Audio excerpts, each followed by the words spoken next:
Queen Elizabeth II, the longest reigning monarch in British history. Over 65 years on the throne, yet hers is a reign that nearly didn't happen. I think for Princess Elizabeth, the abdication must have been catastrophic. Driven by duty. My whole life shall be devoted to your service. She's ruled over crisis and war. Our thoughts today are with those in the South Atlantic. And dramatic social and technological change. Television has made it possible for many of you to see me in your homes on Christmas Day. She's seen over 12 prime ministers come and go. The Queen has a very sharp mind. She's endured the breakup of the Empire and the creation of her beloved Commonwealth. The Queen had an instinct Of what the new Commonwealth was about. Throughout it all, she's been a steadying presence. Yet the most famous woman in the world remains mysterious. This is the inside story, as told by her closest friends and advisors. I think the Queen is basically a very shy person. She's very humble, actually. She's a wonderful mimic. I mean, she's really, really funny. It's hard to imagine a world without her. She has done her job bloody well. Elizabeth, the wife, the mother, the Queen.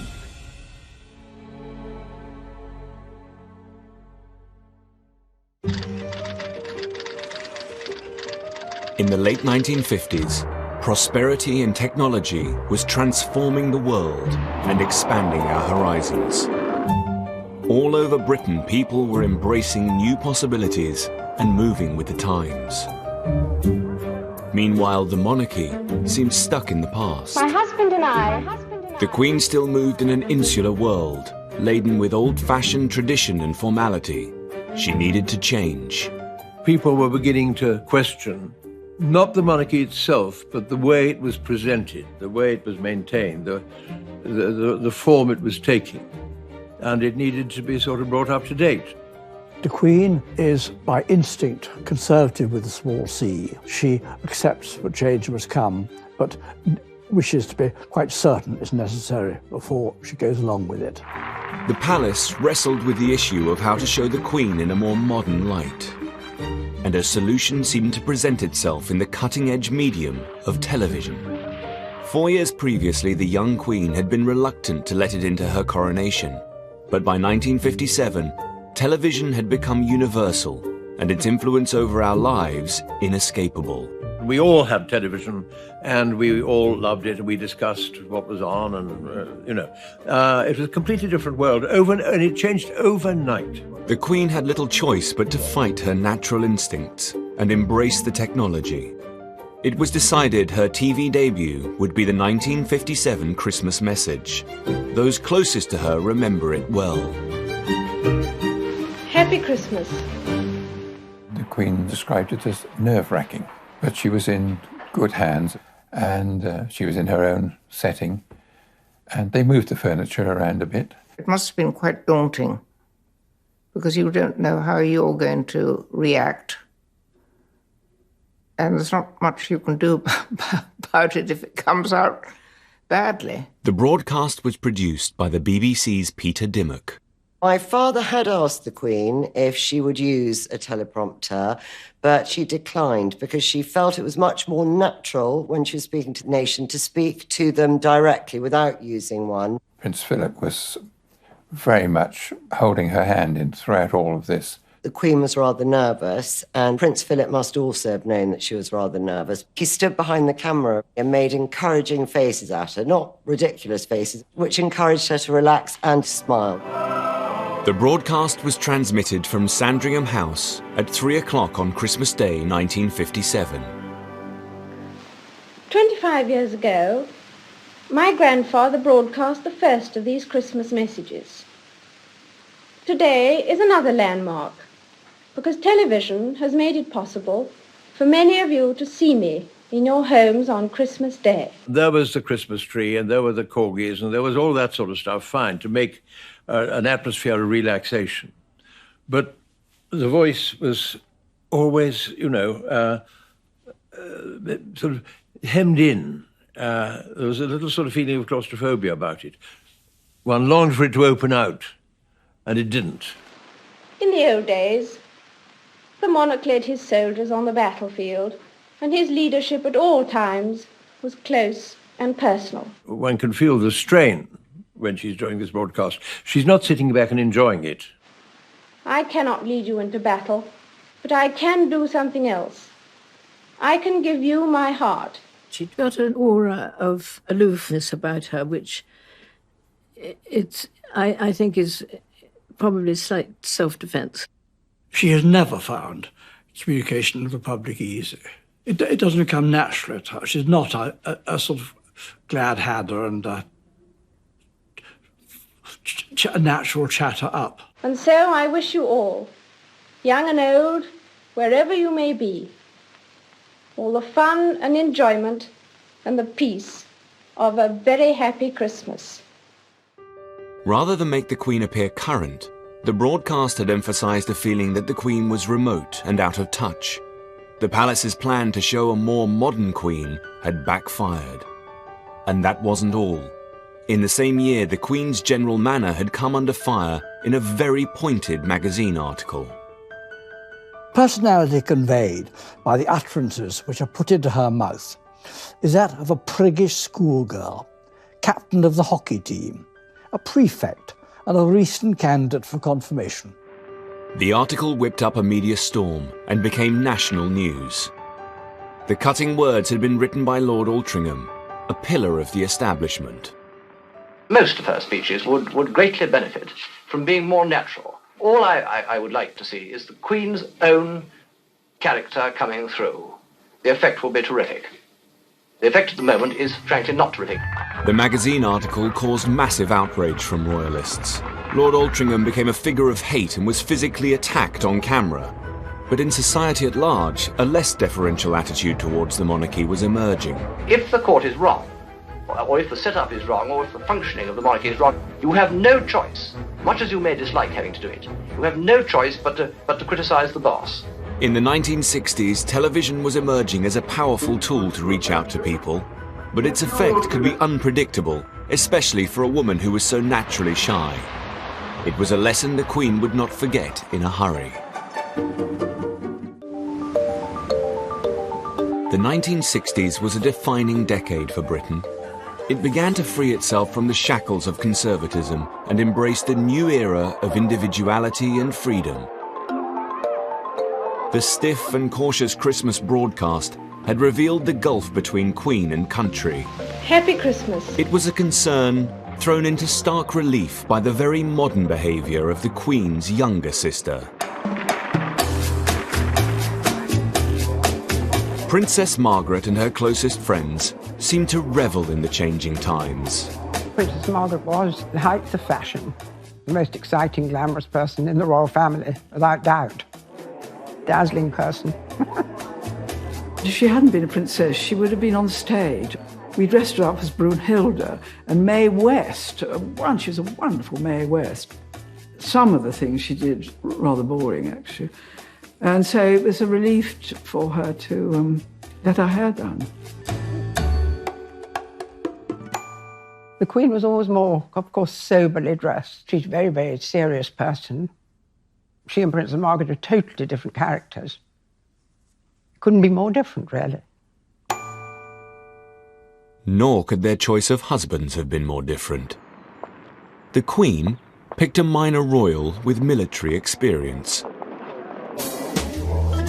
Princess Margaret's fiancé, on the other hand, was most irregular. Tony Armstrong-Jones was a middle-class photographer. We thought there must be some mistake. Usually they married either royal people or maybe cousins or people from the higher aristocracy, not just a commoner. Princess Margaret's ease in embracing the new decade made her extremely popular. Well, it was sort of beginning of the 60s when everything changed totally. Princess Margaret's marriage made a great difference to the social scene. Made it more liberated, let's say that. That was the beginning of it all, really. Tony Armstrong-Jones's modernity would prove useful to the Queen in the years to come. But in the early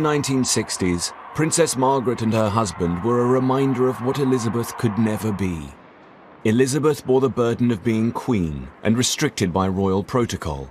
She had a much more precarious balancing act to negotiate.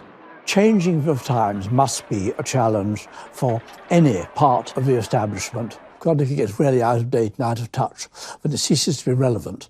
And in the not so distant future, it will cease to exist. A trendy monarch, I think, would be a horrifying concept for her. But a monarch completely out of touch who didn't notice that things were changing would be as disastrous. While the Queen was considered out of touch at home, it was a different story on the global stage. The Commonwealth had always been hugely important to her. In her role as its head, the Queen was unhindered by centuries of tradition and protocol. Here she found it easier to focus on the future rather than the past. The Queen has always been at the progressive, encouraging edge of the modern Commonwealth as a voluntary association, in sharp contrast with the rather more outdated attitudes of some in the British political scene.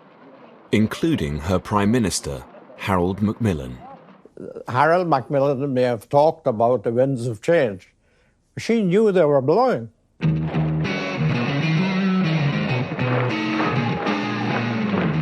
In 1961, the Commonwealth came under threat. The Soviet Union was trying to pick off nations to join their communist cause. And no country was more important to both sides than the leading African and Commonwealth nation of Ghana.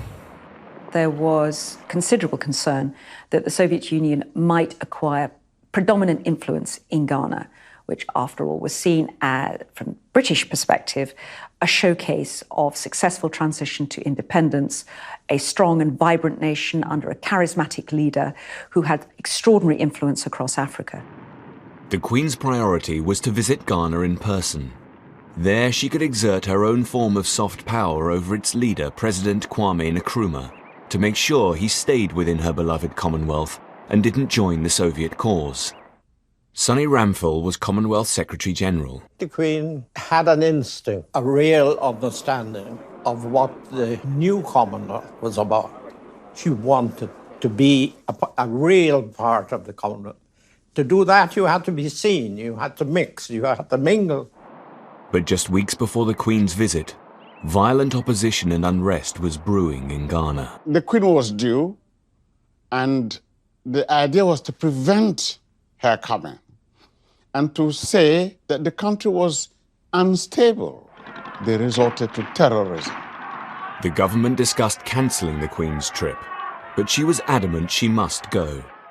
Macmillan wrote in his diary at the time, "She is impatient of the attitude towards her to treat her as a woman, a film star or mascot. She has indeed the heart and stomach of a man. She loves her duty and means to be a queen and not a puppet." The Queen's determination forced the government to concede. The whole of Ghana was lit by her coming. On November the 9th, 1961, the Queen arrived in Ghana. 50,000 Ghanaians were at the airport, led by President Nkrumah.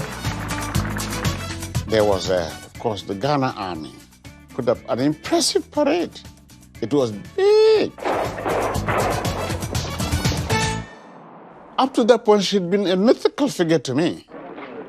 My father was invited to the reception of the Queen in our regional capital. It had the biggest crowd he'd ever seen. My father said Kwame Nkrumah himself was carrying the umbrella behind the Queen. This old man there said, yes, now I see what she really is. She's not a chief. She is the chief of chiefs. That's why Nkrumah was carrying the umbrella behind her. I thought he put it very neatly. Nkrumah looked up to her as a superior leader. By establishing a personal relationship with Ghana's leader, the Queen had ensured this important country remained a steadfast member of the Commonwealth, away from the Soviet Union's influence. People admired the courage that is called for. Bon voyage, it's time to leave. The Queen is the mainstay of the Commonwealth. If she had not given it her wholehearted support and love, it would have wilted on the vine.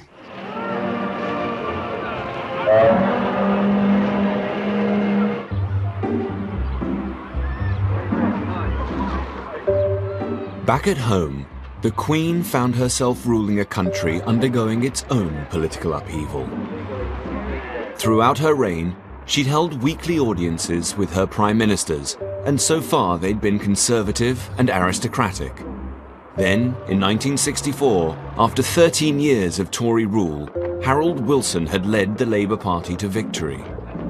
Her new prime minister was a socialist, a Yorkshireman from an ordinary middle-class family. How would the Queen fare with her first Labour prime minister? They had a good deal in common, and I think that while it began with him being quite shy, indeed he asked if he could bring his family, his two sons, with him when he was first appointed as Prime Minister to the actual ceremony. Far from that being a drawback, they were grown up. It was an advantage. The Queen has always loved family.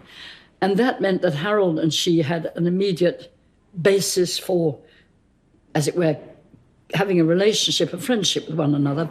Gradually, the length of time he spent in the weekly audience moved from the traditional 20 minutes, which is all you get if you're an unpopular Prime Minister with the Queen, actually moved towards nearly an hour. And both the Queen and the Prime Minister hugely valued that. My father turned up on one occasion for an audience and found that the Queen was with the very young Prince Edward and was teaching him how to rub his chest and pat his head at the same time. So my father was brought in on the exercise and was asked to join in. The Queen is well known to speak in a fairly direct way. She can be quite down to earth in the way she speaks. Harold was also quite a direct man who spoke the language of where he came from, which was Yorkshire. And that was another bond. Harold Wilson was able to provide the Queen with a useful insight into her people and her country. I think the Queen found it very interesting that my father had come from a much more normal background than some of his predecessors as Prime Minister. And I think the Queen found it useful to talk to him about how normal people, ordinary people, lived. The Queen enjoyed Wilson's company, despite their social differences. Every autumn, the Queen and the Duke of Edinburgh invite the Prime Minister of the day up to Balmoral for a weekend. The Queen drove my parents around herself, where they went in and they had a nice informal cup of tea with the Queen, brewing the tea, and both the Queen and my mother are doing the washing up afterwards. Once when Harold Wilson was staying at Balmoral, they were on the moor together and the rain came down and they got soaked and they were photographed. And the Queen gave him a photograph showing the two of them soaked on the moor together. And he loved it, he treasured it, he put it in his wallet and he carried it around with him until he died. This close relationship with Wilson had a growing influence on the Queen, and it helped her in the process of developing a more modern monarchy. He always spoke of the Queen with great respect, but also in terms that were human. He was a key figure in his relationship with the Queen in the gradual evolution of the monarchy into what one might call a democratic head of state, which the Queen has very carefully been, regardless of the party of the person who happens to be a Prime Minister. The Queen was taking steps in the struggle to become modern. The close personal relationship she built with leaders both at home and abroad helped her keep up with the changing times. And these relationships would be particularly important when the Queen's most trusted mentor passed away. As the 1960s progressed, the Queen distanced herself from being the traditional untouchable sovereign. She started to emerge as a fairer and more approachable monarch. Nowhere was this more evident than at the funeral of wartime hero Sir Winston Churchill. He had been her first Prime Minister, her mentor, and her friend. Winston Leonard Spencer Churchill, Knight of the Garter, Order of Merit, Companion of Honor. The coffin is borne by a bearer party from the Brigade of Guards. With the Royal Air Force escort, it will now be drawn by a Royal Naval gun crew to St. Paul's.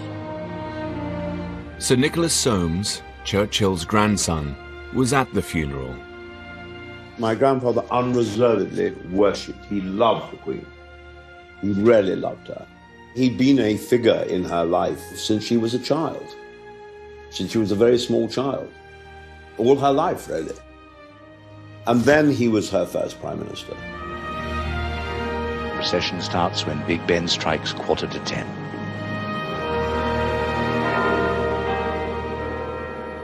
I was 16. I walked in the procession with my father and my younger brother, Jeremy. You see the male members of the family walking, small, sad.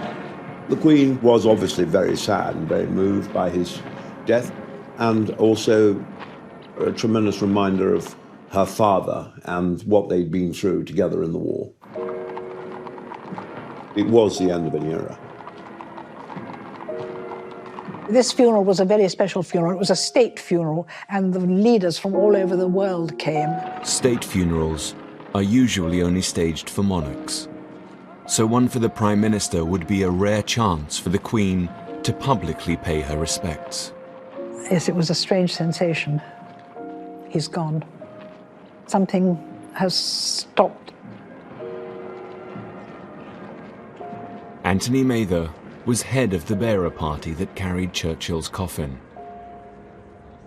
The crowds were 10 deep on the pavements, and the same around the courtyard here in front of St. Paul's. The President of France among the monarchs and other heads of state. Representatives of over 100 countries, of many races and many creeds. The heads of state and members of foreign royal families were here again in advance. Churchill served the British Crown during the reigns of 6 monarchs.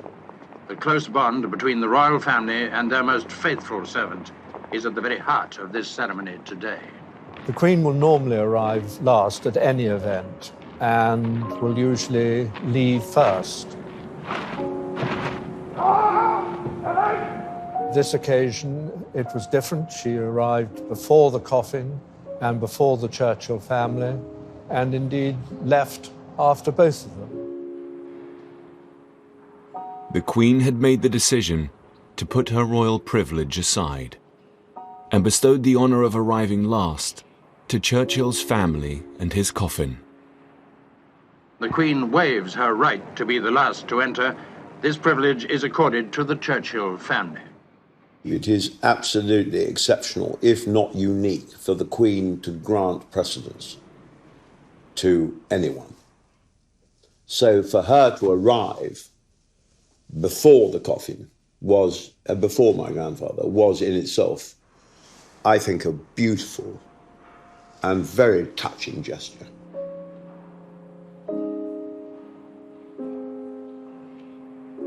Churchill's funeral had shown the Queen could dispense with royal protocols on special occasions. Yet some traditions the Queen held on to more tightly, and she could be formidable in her protection of them. Even the humble postage stamp.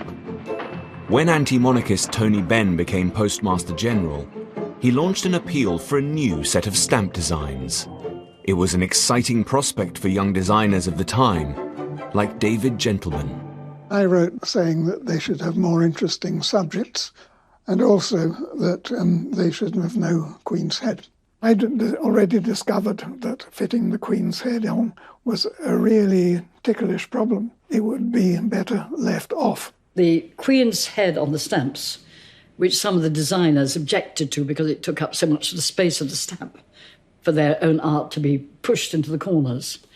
They pressed Tony Benn, when he became Postmaster General, as a well-known radical and a well-known Republican radical, into changing the design of the stamps. I'd been commissioned to do a set of stamps for the anniversary of the Battle of Britain.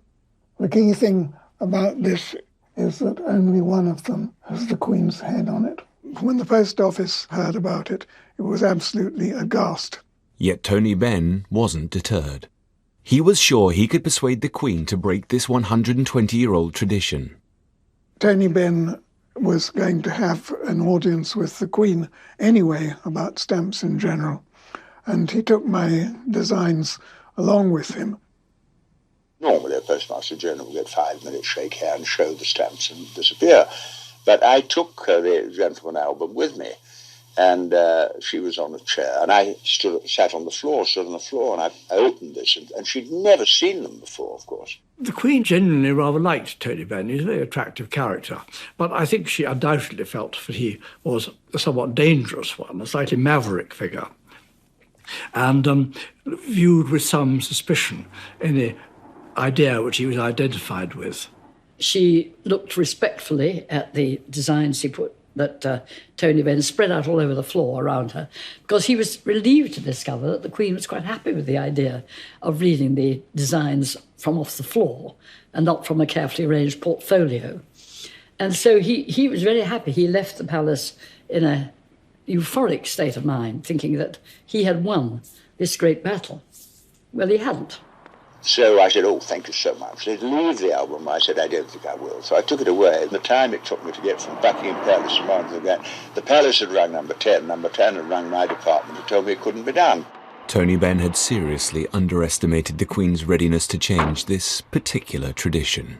In a very quiet way, the palace understood that this was very fundamental, that constant reiteration of our being a monarchy, which you get again and again every time you stick a stamp on, was something that was really very crucial. And they were determined not to yield.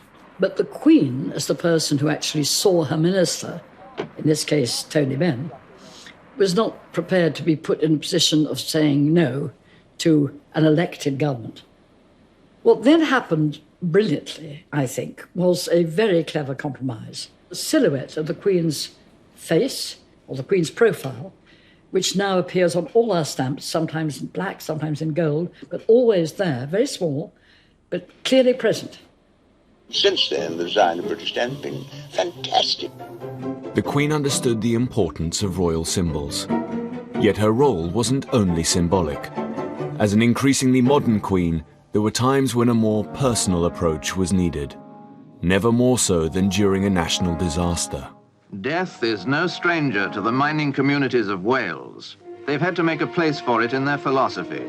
But a disaster such as this is beyond any limits of experience or acceptance. At 9:15 a.m. on the morning of the 21st of October 1966, the Welsh mining village of Aberfan suffered a terrible tragedy. Then 23 years old, medical student Mansell Aylward was one of the first on the scene. I arrived in Aberfan just before 10 o'clock. All I could see was these huge swathes of what looked like lava. You know, when you see a volcano erupting and there's slow, but not hot, cold stuff coming down the side of the mountain with large stones in the middle. A catastrophic landslide had destroyed the village and engulfed a school. Mansell's own relatives were among those they hoped to find alive. They'd be digging and somebody would blow a whistle or shout and everything would stop. And there'd be silence and we were waiting to see if we could hear anything.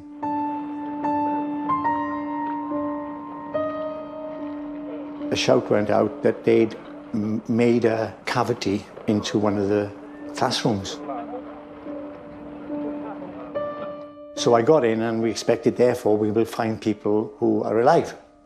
But when I got in there, that was the thing that affected me for a long, long time afterwards, you know.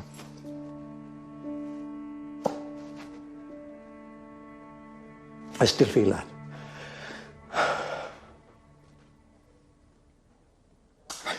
Rows of dead children sitting in their desks. I don't want to go into any great detail because I know the parents of those children are still alive, some of them. And to make matters more emotional, their teacher was in front of them, dead, with his arms out, you know, trying to protect them.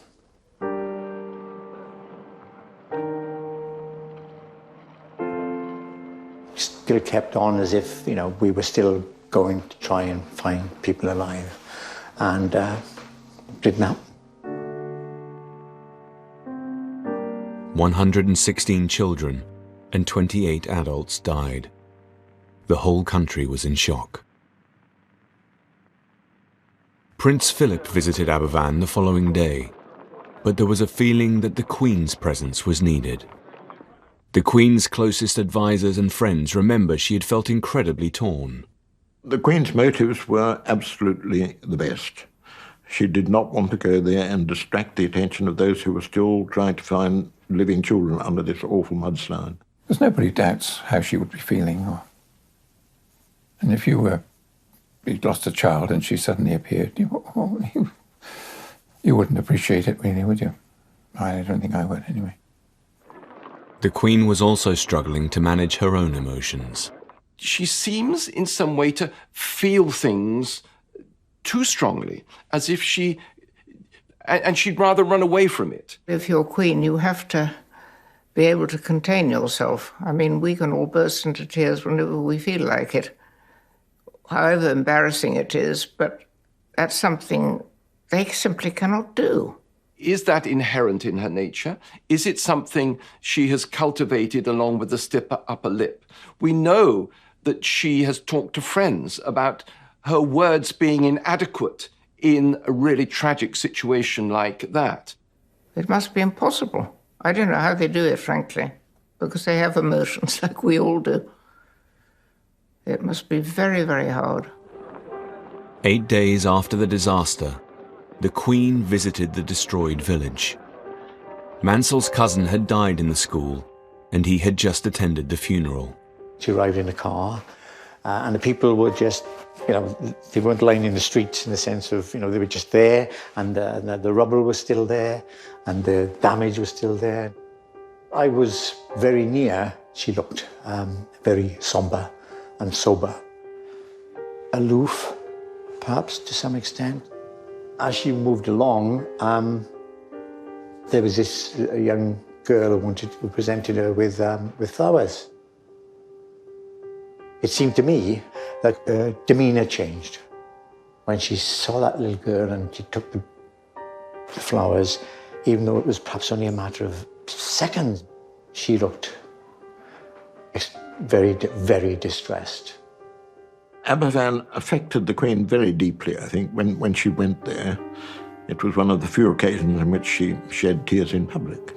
I'd only seen films of the Queen, but I'd not seen her, or any member of the royal family really then, show anything at all other than stoic, stiff upper lip. She was as touched as anyone else that I'd seen in those few days.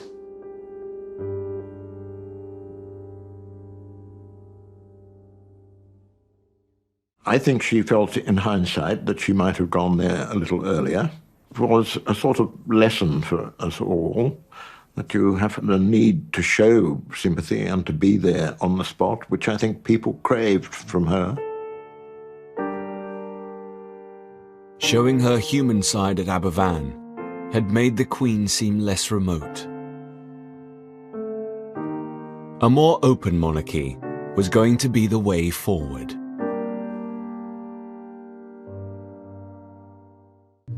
Although the Queen had shown that on occasion she could connect with her people, her public image still remained largely formal and conservative.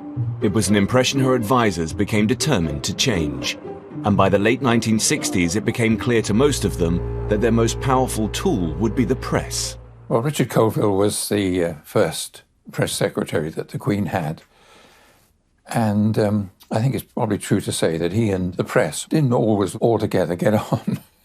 In fact, we always used to call him the abominable no man because he said no to everything that was suggested. He saw his job, I think, as keeping the media at bay a bit on behalf of the Queen. This was not really good at a time when things were changing in society. The monarchy's like justice. It's not only got to be done, it's to be seen to be done. In 1968, the Queen replaced Commander Colville with an Australian, William Heseltine, a risk-taker who would transform the Queen's image. Well, thank you very much. That's a flattering sort of thing to say. I was a little bit more sympathetic to the media and their wish to know a little bit more about the Queen and Prince Philip as people. It was certainly my own feeling that there was room to move a little bit more towards the idea of access and the presentation of the Queen and members of her family as warm human beings. Heseltine proposed the Queen be subject of an observational documentary. It was considered a radical idea. For the first time ever, the private life of the sovereign would be documented and shared with the country. Do you wish we haven't let the puppies out in the snow? Yes, try. Yes, try. No, we must. Mummy, my puppy. Well, we'll see if she's allowed out in the snow. Cameraman Peter Bartlett filmed the off-duty Queen and her family for almost a year. Right from the start, there were absolutely no restrictions. Nobody ever told me to say, that's you're too close, come away, don't stand there, don't do this. Jump! Jump! She got used to me being around with a camera much quicker than she got used to the idea of there being a live microphone. Up until then, everything that the Queen spoke was scripted. How's her big ears and her big paws? She's a lovely big tubby lad, this. Except you are making a fair old mess of my jacket. Aren't you, Brie? I don't think Prince Philip liked it very much. He approved in theory of the project, but when it came to the actual experience of having these people about him, he was a little impatient about it. But the Queen was wonderful about it. We filmed all sorts of things. One of them was the Queen taking Prince Edward into the village in Balmoral to buy an ice cream. We got into the shop, got the ice cream, but the Queen doesn't carry any money. And I'm here to tell you, she still owes me £0.50. These were real, living, breathing human beings, and they were a family. And that's something we saw time and time and time again. It was one of the most fascinating things I've ever done. It showed that they were not only nice people, but they were not very different from ordinary people. It was a great success for the public, and really things after that could not go back to what they had been.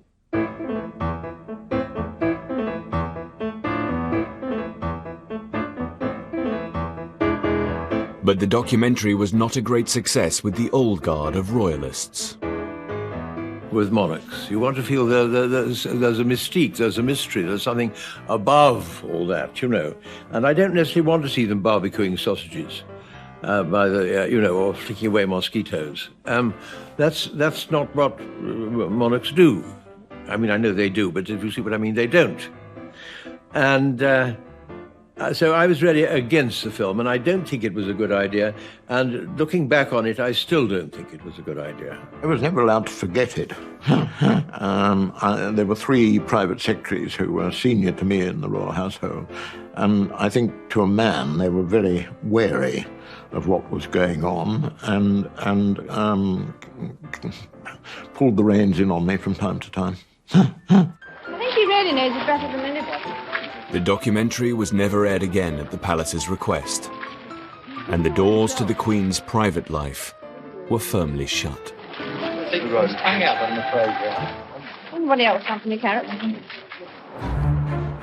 Later that same year, Elizabeth would try a different approach, one which would ensure a more accessible Queen, but retain an element of mystique, a style that embraced modernity, but didn't dispose of all royal tradition. And it would be put to the test during Prince Charles's investiture. It all started over 6.5 centuries ago, when Edward I said at Carnarvon, "I give to you a prince." The investiture was a really extraordinary occasion in 1969. And it was a sort of strange pseudo-medieval ceremony. A descendant of the blood of the ancient Welsh dynasties, even of the great Llywelyn. Princess Margaret's husband, now Lord Snowdon, was responsible for modernising this archaic event. Lord Snowdon, Constable of Carnarvon Castle, offers the key. And Dame Gillian's husband was the Garter King of Arms, organising the ceremonial elements. Lord Snowdon invented a new uniform for himself. It was green. He was quite a small man, and he came to be known rather unkindly as the little green elf. Full television coverage would be critical to ensure people felt a part of the ceremony. The ceremony was designed for television. The canopy on the dais was transparent so that the cameras could see through if they needed to. The design of the ceremonial garb was modern and cutting edge, including the coronet. Lord Snowdon wanted something that was different and younger and sparkier, and so this crown has got spikes sticking up, and it just isn't, it's just different. I've never seen it worn again. I don't know if it ever will be. The coronet for sovereignty. It was a very innovative, modern design and didn't really relate to any other coronet that had been made before. The coronet itself was designed by Louis Osman. The rumour was that there was a ping-pong ball inside the orb on the Prince of Wales coronet. I know it's absolutely true. There is a ping-pong ball inside the coronet. When you peeled away the gold, you could see the name Helix actually on the gold and the ping-pong ball, which sort of great hilarity. I think it's absolutely lovely. It's sort of a reflection of the 1960s where anything goes. The ceremony was watched by 500 million people worldwide. The public, they always enjoy these royal flummeries, you know. It's quite fun. They liked it.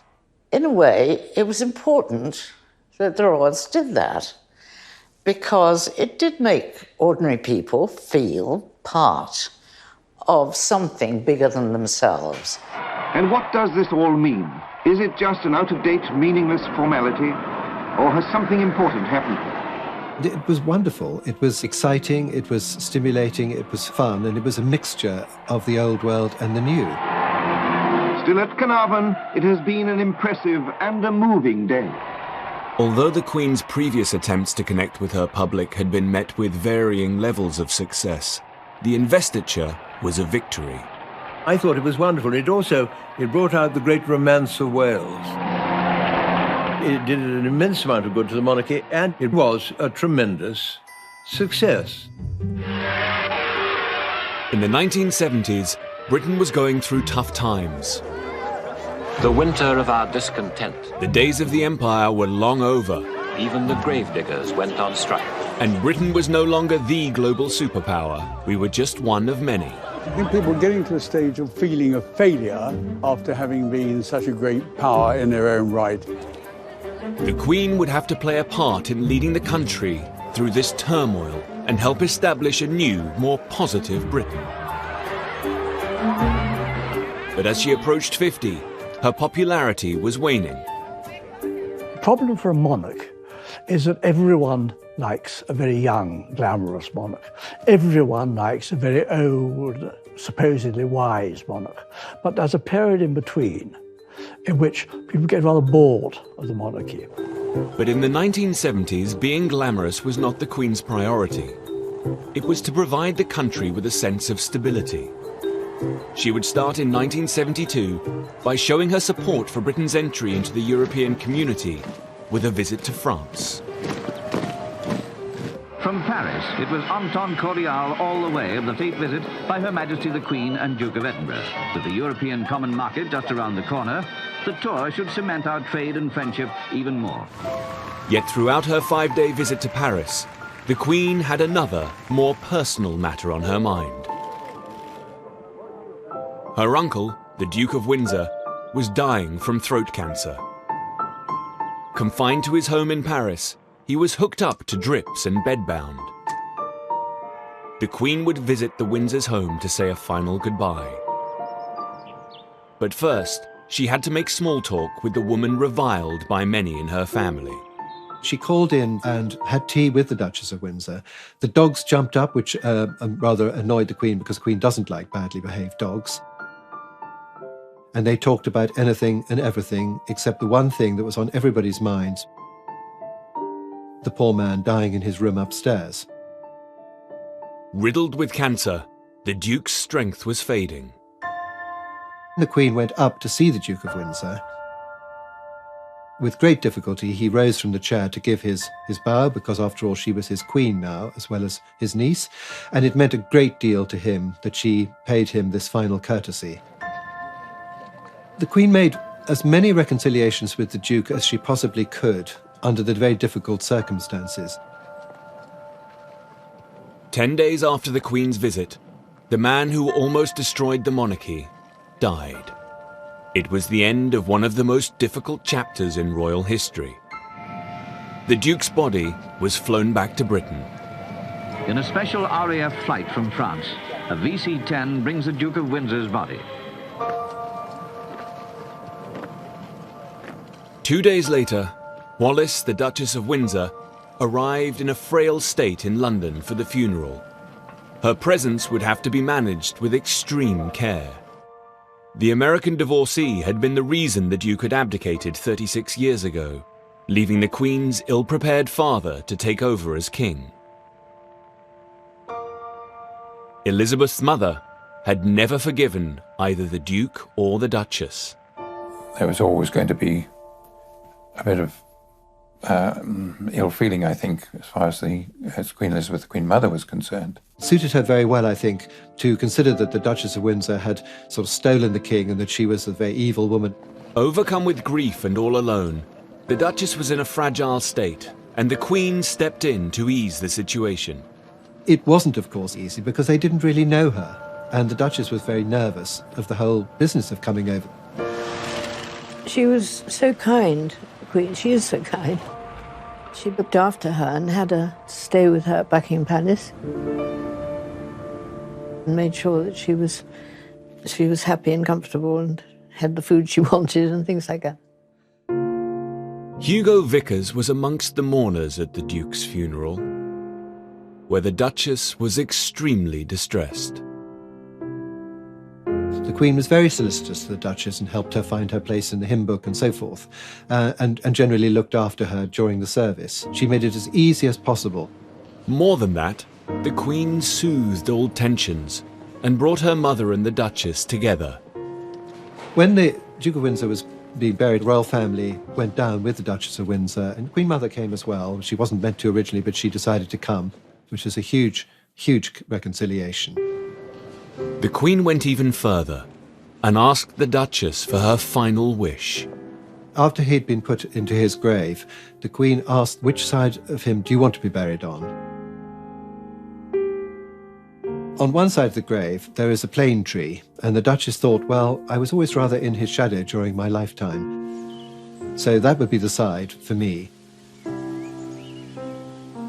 Also, she used to collect the leaves of the plane tree which used to fall in her garden and place them on her dressing table. And she thought, well, no one's ever going to put flowers on my grave. So it would be nice if the leaves of the plane tree fell onto my grave. And that's the side she was buried on in 1986. The Queen had helped heal a wound that had festered in her family for decades. And this ability to lead the way through turmoil and strife would be tested over and over again throughout the 1970s.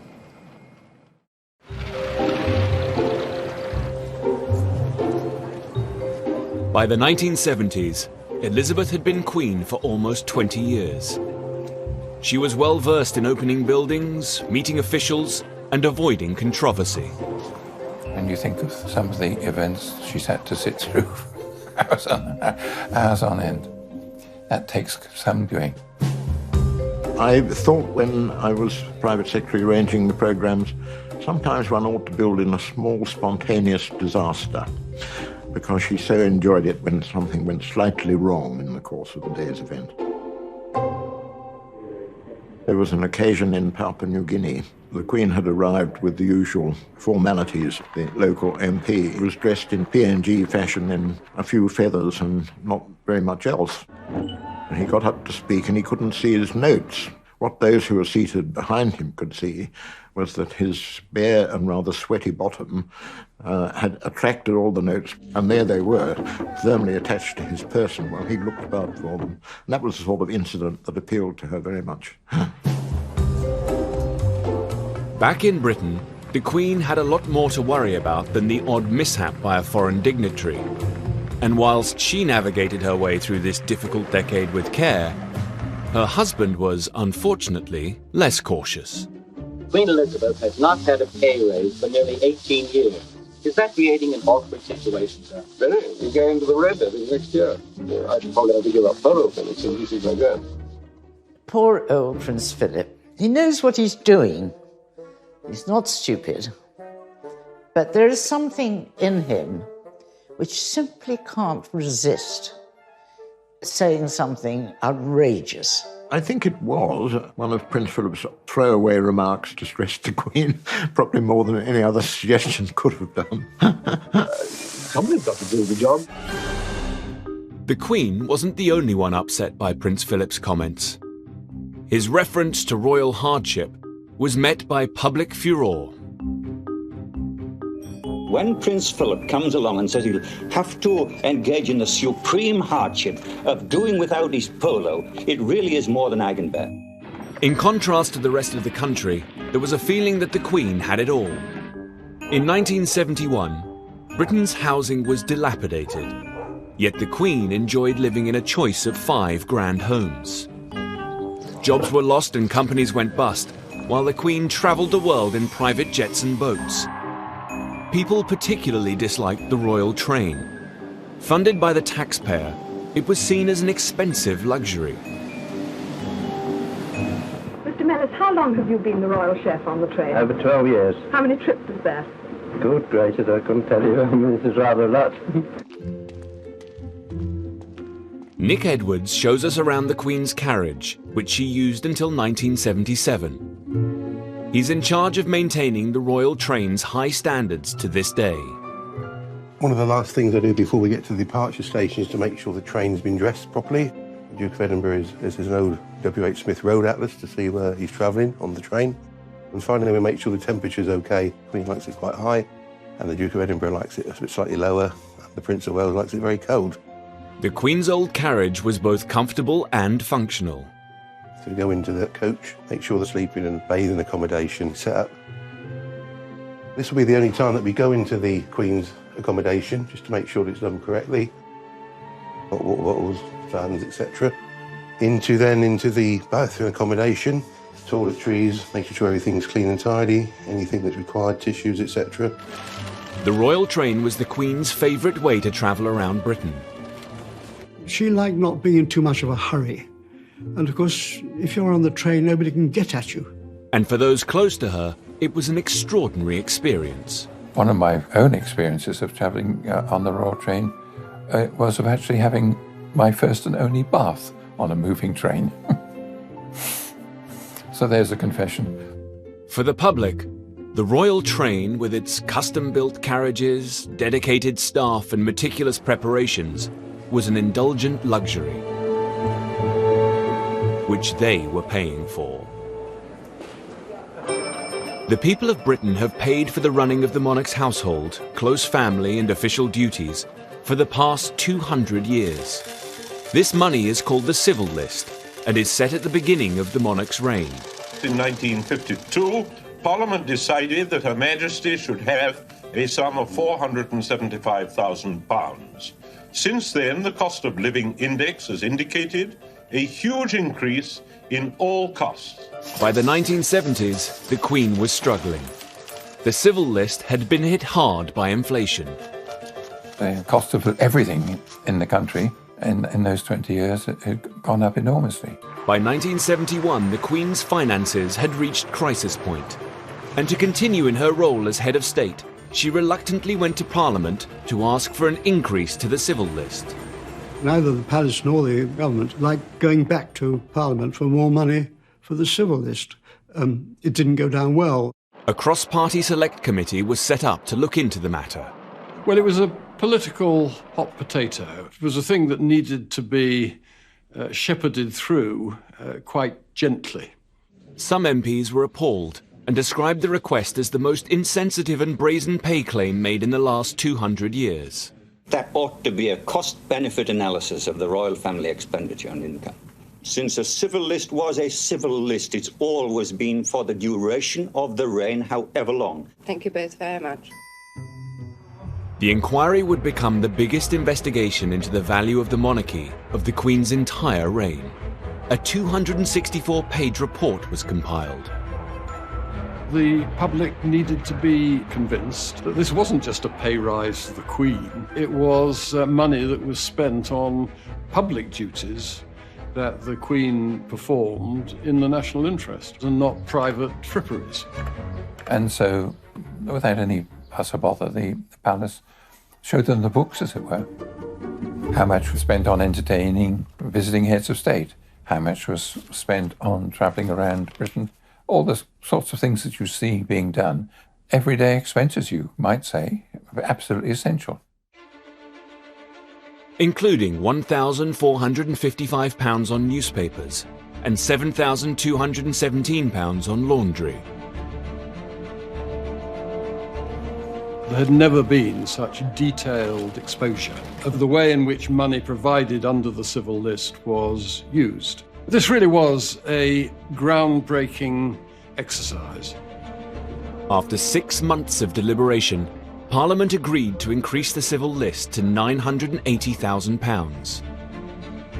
But not before questioning whether the Queen's mother, husband, daughter, cousin and sister also gave value for money. One person in particular was hotly debated. Some people criticised Princess Margaret and felt that the money that, taxpayers' money that went, was more than was necessary for her public duties. The suggestion that Margaret stop receiving funds sent shockwaves through the family. The idea of Princess Margaret, say, the Queen's own sister, getting struck off the civil list was certainly totally unacceptable to the Queen, and a Louis XIV moment when she just stamped her foot and said, "Margaret's my sister." No, the Queen stuck by her. The Queen won this battle, and Margaret remained on the civil list. Elizabeth was fiercely protective of her younger sister. And that protective attitude was about to be called on again, when Margaret became the prime target of the press. In the 60s, the readers would want total respect and gushiness about how radiant the Queen was looking. And the only thing that the press secretary did was hand out descriptions of what the Queen was wearing, as if we were blind. But by the 1970s, the old respectful relationship between the newspapers and the royal family was over. The hard times of the early 70s extended to Fleet Street. The newspapers were fighting each other for survival. It was dog eat dog, and into this situation comes Rupert Murdoch. Murdoch had bought the Sun newspaper and led the way in setting the tone of the new style of tabloid press. Murdoch, of course, changed everything. And one of the things that he specialised in was being cheeky to the royals. And everybody loves gossip. He just saw how royal stories could sell newspapers. Just as he exposed women on page 3 in other parts of the paper, he took to exposing the royal family in another way. The new hunger for scandal and gossip served only to exacerbate a difficult situation in Princess Margaret's private life. 10 years after she had married photographer Lord Snowdon, their relationship was on the rocks, and Fleet Street was awash with tales of extramarital affairs.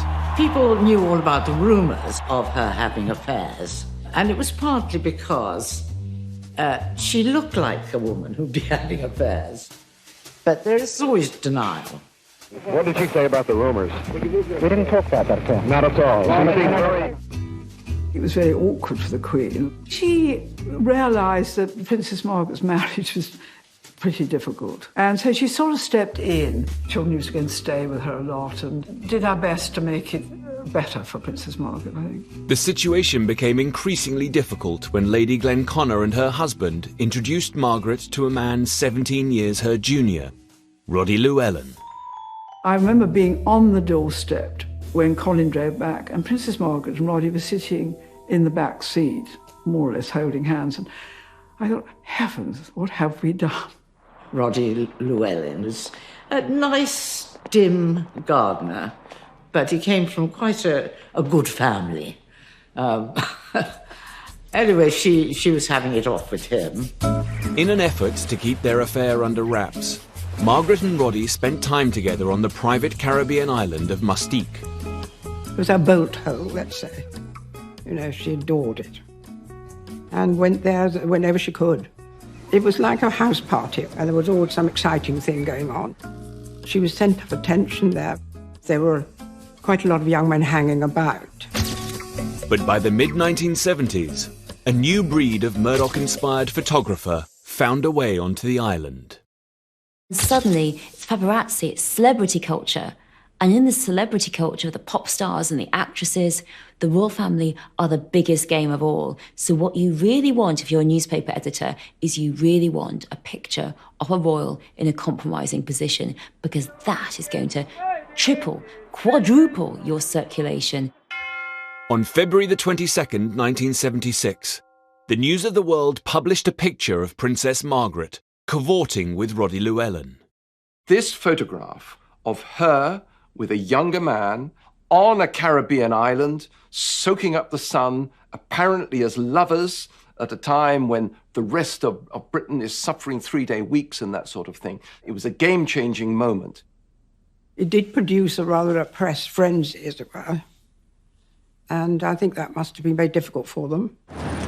Lord Snowden, can you tell me what's happened today and what you have to say about what happened? It was terrible, really. She didn't have an easy life. It may have been part their own fault, but you know what I mean. Less than a month later, the palace announced the separation of Princess Margaret and Lord Snowden. The Queen was probably quite distressed because it was quite unusual in a way for the times we lived in then.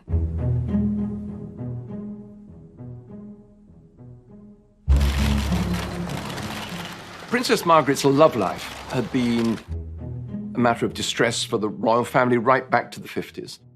The royals did not get divorced. The royals were perfect. The royals didn't have marital problems. They were the fairy tale. That was the idea. And affairs and divorces and being exposed, scandal in the newspapers, it pretty much brought them down to everyone else's level. The fact that there was a divorce did change a lot of things, because if you remember, people who were divorced weren't allowed to, go to the garden party. They weren't allowed into various bits of royal ascot. You weren't allowed as a divorcee near the royals. Well, of course, when the Queen's sister divorces, so they had to forget about all that. It changed a lot of protocol. Divorce from the early years has been the bugbear of the Queen's reign, from the abdication through Margaret. Yet the Queen was torn. Margaret's happiness was also very important to her. It was difficult with the Queen, and I felt rather guilty always, having introduced Roddy to Princess Margaret. But after Princess Margaret's funeral, the Queen, she said, I would just like to say, Anna, it was rather difficult moments, but I thank you so much introducing Princess Margaret to Roddy, because he made her really happy. Margaret's love life shattered the image of a stable and loyal royal family. And that, combined with the outcry over the Queen's finances, was making this the Queen's rockiest decade yet. In the 1970s, Britain was in desperate need of stability, which the monarchy was struggling to provide. Now, as the decade progressed, Queen Elizabeth turned her mind to offering the country a more certain future, and she hoped that her heir, Prince Charles, could help. The solution that the royals, that the politicians, that the courtiers have to all the royal problems, to all the problems of the 70s, is that Charles needs to get married. And this is about stability, it's about keeping the generations going.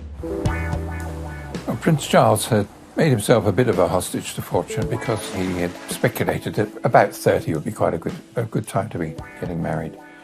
The Queen was anxious about who he was going to marry. And so the search began to find Charles a suitable wife. The Queen's concern, any mother's concern, is that they're going to pick somebody who's going to make them happy or to make each other happy. Yet Elizabeth wasn't only a mother. She was the Queen. She would want the future king to show restraint and not develop the womanizing reputation that had dogged both her uncle and great-grandfather. What the Queen feared most of all is Charles getting a reputation as a man about town, a playboy, lots of girlfriends, having girls, not settling down. Because everyone knew that the prince was incredibly sought after. He was very marriageable. Any amount of girls would be keen to go out with him. It wasn't always easy for Charles. Partly because his great-uncle and mentor was very specific about the kind of woman Charles should be courting. Lord Mountbatten was a very mischievous man. He would set up plots to get Charles to marry who Lord Mountbatten wanted. He did have this problem that she had to be a virgin. You couldn't have the next Princess of Wales to have had any sexual experience whatsoever. And I said to Mountbatten, "You're mad. This is the 70s. There cannot be a virgin in the land." I said, honestly, I mean, are you going to have tests? The palace fear was that if she wasn't a virgin, there would be forever scores of ex-lovers, coming out, and generally making it all rather sad and tacky. And virginity wasn't the only problem in finding Charles a wife. Some suitable girls, they didn't want to be queen. They had an experience of life as Charles's girlfriend, being followed by the press, their outfits being talked about, their appearance being criticised, and they thought, actually, I don't want this for myself. I'm buying my own lunch. The new media had created an insatiable hunger for gossip, and interest in Prince Charles's love life became a global phenomenon. Almost every working day of the 5 years I was at the palace, we had a call from somebody asking us who is Prince Charles going to marry, telling us would we comment on so-and-so. There was this absolutely unending interest. There's obviously going to be particular attention to the heir to the throne. Wherever he went, whatever he did, there's going to be a camera or somebody to pick up something he might have said, or going to somebody, did he say this? There's always a picture of him. And even in Australia, when he came out of the sea, there was a girl chasing him and trying to kiss him. It never stopped. Much to the palace's disappointment, the 1970s came and went without even an engagement. Not least because Charles was prone to falling for women that he legally could not wed. He said to the Queen Mother one day, he said, "You know, Granny, it's awful. I keep falling in love with Roman Catholics." And she said, "Oh, darling, do be careful."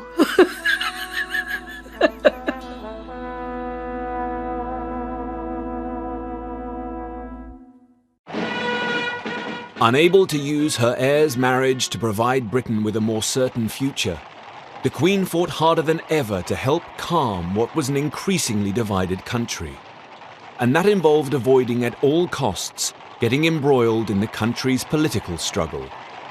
They've searched the cellars at every opening of Parliament since the Guy Fawkes plot of 1605. Keeping the Queen out of politics in the 1970s was a job undertaken by Martin Chartres, her private secretary. His counterpart at number 10, Robert Armstrong, remembers. Martin Chartres had been at her side for a long time. He was devoted to the Queen. He used to say he was in love with her, but I think that was an exaggeration. But he was clearly very fond of her, and I think she had a trust in him and an affection for him, which was probably unique. We had become really very good friends. Each of us understood what our role was, protecting the Queen's interest, trying to make sure that she was not drawn in politically. The risk was that she might be called on to use her reserve powers, which allowed her to personally dissolve Parliament and appoint Prime Ministers. But it's the form of power, rather like a nuclear weapon, that never, ever do you really want to use it. The Queen preferred to avoid making political decisions and instead followed the recommendations of her Prime Ministers and the democratic will of her people. And that gives her the opportunity of separating in the public view, of not getting involved, if you want, in the Parliament's debate of the day. In the back of her mind was the knowledge that her ancestors had once overstepped the mark and suffered the consequences. The Queen is the first to know that while she reigns, she doesn't rule. The moment any sovereign started to try and throw his or her weight about in that sense, that would be the end of the monarchy. The Queen's insistence on political impartiality was fundamental to the popularity and survival of the monarchy in Britain. In delivering her gracious speech from the throne, the Queen is taking no part in politics. The speech is prepared for her by the incoming government. Yet in Australia, where she was also Queen, her representative did use the Crown's power to intervene in politics. This very nearly brought the Queen's sovereignty of Australia to a dramatic end. I knew it was a coup. It really was a coup. The most dramatic and lethal event in Australia's political history. In 1975, Australia faced a constitutional crisis. Never seen you fellas up so early. There was a political deadlock in its two houses of Parliament. Seriously expect Mr. Whitlam to give ground on this today? Well, we'll find out, won't we? Government funds for all public services had been blocked. With neither house prepared to surrender, the country was being held to ransom. It was over policy, it was over politics, it was over culture, and it was over the sort of country Australia was to be. This was a really intense moment of confrontation, if you like, between the old Australia and the new Australia. While politicians battled to find a way out of the mess, Governor-General John Kerr, the Queen's representative in Australia, was losing faith in the Prime Minister, Gough Whitlam. Kerr hatched a bold and audacious intervention. Sir John Kerr certainly was an egotist. In my view, he had trouble written all over him. And I personally would never have appointed him to be Governor-General.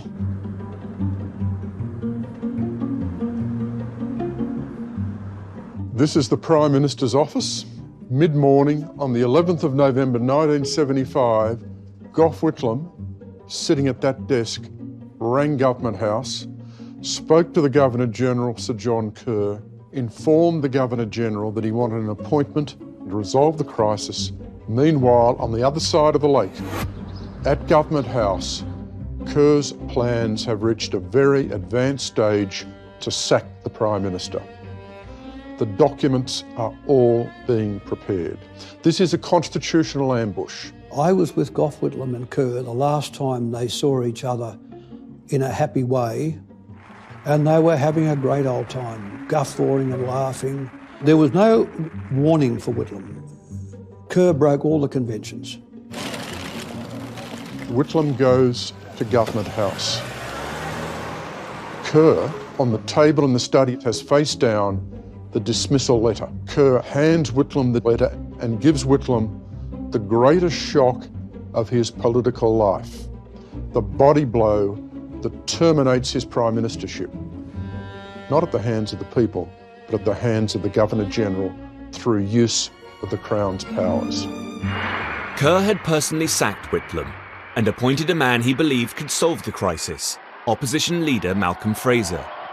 It was as unthinkable as the Queen firing the British Prime Minister on the spot. Paul Keating was the youngest member of Gough Whitlam's cabinet at the time. And I said to Whitlam, we should lock Kerr up. We should arrest him and lock him up. Well, may we say, God save the Queen. Because nothing will save the Governor-General. A call was made to Buckingham Palace. David Smith, the Governor-General's official secretary, said, I'm ringing to tell you that the Governor-General has just dismissed Mr. Whitlam as Prime Minister. Oh, I said, what did you say? He certainly gave the Queen no notice of what he was intending to do to resolve the situation until it had actually happened. Kerr's actions had been completely at odds with the Queen's desire to stay out of politics. We knew Kerr abused the powers that the Queen herself would have been entirely unlikely to have exercised. We were all surprised whether he could have put it off for a day or two and hoped for that a political solution of some sort might have been achieved is the matter about which I'm have been concerned and have still got the view that he might have done so. We know that in 1977, 2 years after the dismissal, the palace was quite happy to see Sir John Kerr retire prematurely. The consequences of involving the Crown in politics were monumental. It changed the very fabric of the Australian nation. It destroyed forever the general bipartisanship and goodwill between the parties here. And to this day, public life in Australia is disfigured by that event. The dismissal lit the fire of republicanism. Keating never forgot it, he never forgave Kerr, and always, close to his heart, harboured the idea of an Australian republic. The Australian Prime Minister flew the Republican flag. The Australian crisis proved that using the Crown's powers to meddle in politics would fundamentally threaten the Queen's position, whether in Australia or in Britain. Members of the Senate, pray be seated. It was an episode the Queen would never forget.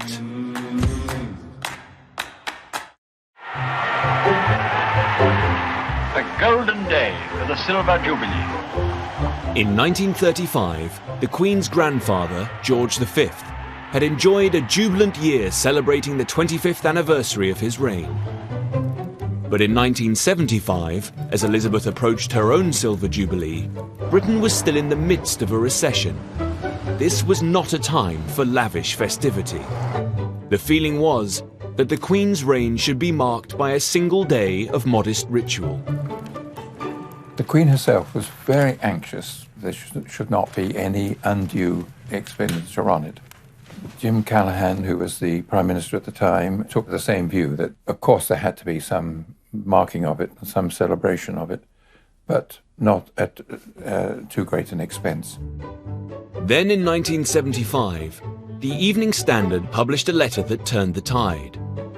It called for a Royal Jubilee Festival full of fun, froth and splendour, and received 250 letters of support. It's a marvellous letter, saying in practice that, despite everything, aren't we fortunate in having a Queen and what the royal family means to this country and our history and what we should be proud of and so on and so forth. And that really sort of got people really sort of talking as to whether we might try to have a crack at putting it together. The Silver Jubilee could be an opportunity to get Britain out of the doldrums, bring people together and unite them across their differences. 2 days later it was official. The country was going to celebrate, but not at the cost of the taxpayer. Lord Stirling was put in charge of persuading private investors to foot the bill. In those days, many of our biggest companies were headed by people who'd served in the last war and had a great feeling, obviously, for the defence of the realm and indeed, of course, for the role of the Queen. So the head of a company would sort of say immediately on the phone, great idea, we're behind you, with pleasure, and we'll send you over a cheque. Within about 48 hours, I realised I was on a home run. With the funds secured, the Jubilee Committee spent the next 2 years planning what would be the greatest celebration of the Queen's reign. And there, in letters of fire, E to R. On the 6th of June 1977, Elizabeth braved the elements and officially launched her Silver Jubilee, lighting the first of over 100 beacons that blazed across the country. The bonfires were a way of bringing the whole country together bit by bit by bit, with the Queen right at the centre of it. The beacons were followed by extravagant firework displays, concerts and parades. The Queen was absolutely stunned, amazed by the reception that she got throughout the country, England, Scotland, Wales, Northern Ireland. She said that she had no idea that this would happen. When she smiles, it's extraordinary. She has a most amazing smile, which lifts everybody. But the real success of the Jubilee lay in the 12,000 street parties held across the country. When everything else seemed to be black and strikes and interest rates and what the world thought of us, etc., those street parties were really quite special. I mean, we love a knees up. Every now and then, the country needs to have some sort of reason for celebrating. Street parties were thrown even in the more divided communities. In 1977, Anjula Devi and her family lived on Northcote Avenue in Southall, London. We were the only Indians on the street, and it was very bizarre, a little bit frightening. We did feel a little bit isolated. Mostly we stayed in the back garden, hardly ever played in the front garden. The local community was planning a Silver Jubilee street party, but the Devi family had not been invited. On the morning, Dad decided that we were going to be involved because he loved the Queen. He really did. In fact, he had pictures of the Queen. I clearly was horrified when he told me he wanted to make aloo paratha, which is a layered bread stuffed with creamy mashed potato. I wanted to have ice gems and sun blessed bread like everybody else and fit in. Go! And then we came out with these huge flat griddle pans, if you like, and started cooking these parathas. And I just thought, no one's going to eat these, Dad. Slowly, people started to trickle over to see what was going on because they could smell something different. People started to queue up, waiting for this food. And, we started to see smiles on people's faces. And then I actually quietly smiled back because I was thinking, hey, I think I could make some friends here, In this small part of West London, the Silver Jubilee broke down the barriers that had once divided the community. It brought people together who before never even stepped into our front garden and never even really spoke to us.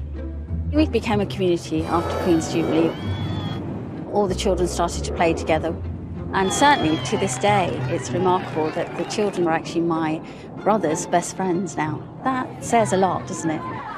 So it changed things, and that's thanks to the Queen. The Queen stepped onto Scottish soil to begin her tour. For a whole year, the Queen attended official celebrations up and down the country and across the Commonwealth.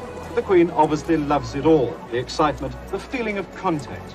The Queen's always surprised at the amount of adulation she gets on these occasions. I really think she genuinely is. Because she's very humble, actually. She doesn't expect it. The square is as large as several football pitches, but it seemed all the space was needed for the enormous throng that wanted to see the Queen. The universal affection, the love that was shown to her, it was palpable, it was real. At times it was very, very moving. It was a very tough time, and the Queen's Silver Jubilee really cheered people up. It was wonderful to see that people really love her, but my goodness, she's earned it. The Silver Jubilee wasn't just about having fun. It had a profound effect on the country's consciousness. These were very difficult times, and uncertainty, and people rethinking of what life's about and what are we as a country. The one steady aspect, like a light, through all that fog in that period of time, was the monarchy, and the Queen in particular. It had a steadiness which the rest of the country didn't seem to have at that stage. It set the scene, the Jubilee, for people to be able to rethink and regain confidence again for the way forward. A day of happiness and success for the Queen. A day for Britain to forget her problems for a while and perhaps look at them differently tomorrow. It was nearing the end of an extremely hard decade for the Queen. But it ended with hope, with the coming together of her people with a common cause. Next time, the Queen and the monarchy are riding high. There's the fairy tale wedding of her son, Prince Charles. The Queen was delighted because, he wasn't all that young, Prince Charles. The Queen had never been so popular, until an ill-advised TV project in 1987 threatened to bring the good times to an end. I tried to persuade the Queen that it was such a bad idea that she ought to call it off. What did you think of it? This did more damage, I think, than almost anything that happened in my time. Thanks.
In the late 1950s, prosperity and technology was transforming the world and expanding our horizons.